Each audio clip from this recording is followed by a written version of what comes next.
राज्यामध्ये या सरकारनं हाती घेतलेल्या प्रकल्पापैकी पानंद रस्ते विकास हा एक मोठा महत्त्वाकांक्षी प्रकल्प आहे। ग्रामीण भागामध्ये बऱ्याच वेळेला असं दिसतं की बाकीचे रस्ते म्हणजे राज्य रस्ता, जिल्हा रस्ता, इतर जिल्हा रस्ता, ग्राम रस्ता आहे, परंतु शेतकऱ्यांना त्यांच्या शेतापासून तर मुख्य रस्त्यापर्यंत माल आणण्यासाठी आज अनेक प्रकारच्या अडचणीमध्ये येत आहेत। त्या अडचणी दूर करण्यासाठी ज्या रस्त्यांना नंबर नाही त्या रस्त्यांना नंबर टाकणं, त्याचं रुंदीकरण करणं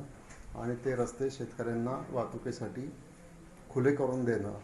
याच्यासाठी जी कमिटी नेमलेली आहे ती कमिटीची बैठक आज घोडेगावला झाली आणि या बैठकीमध्ये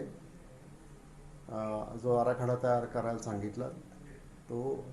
साधारणपणाने आता 7.5 कोटी रुपये मंजूर आहेत, पण तरीसुद्धा आपण 15 कोटी रुपयापर्यंतचा आराखडा तयार करायला सांगितलेला आहे। आणि हा जो कार्यक्रम आहे हा माझा एक प्रयत्न राहणार आहे की 1 वर्षामध्ये सगळे छोटे मोठे रस्ते हे त्याच्यामध्ये शेतकऱ्यांचा माल मुख्य रस्त्यापर्यंत आणण्यासाठी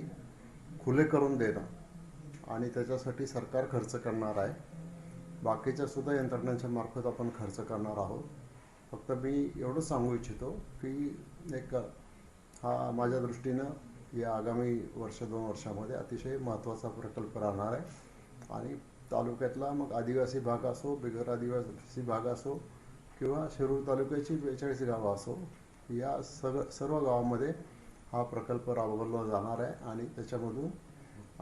खूप एक चांगल्या प्रकारची दळणवळण व्यवस्था आणि अडचणी कुठे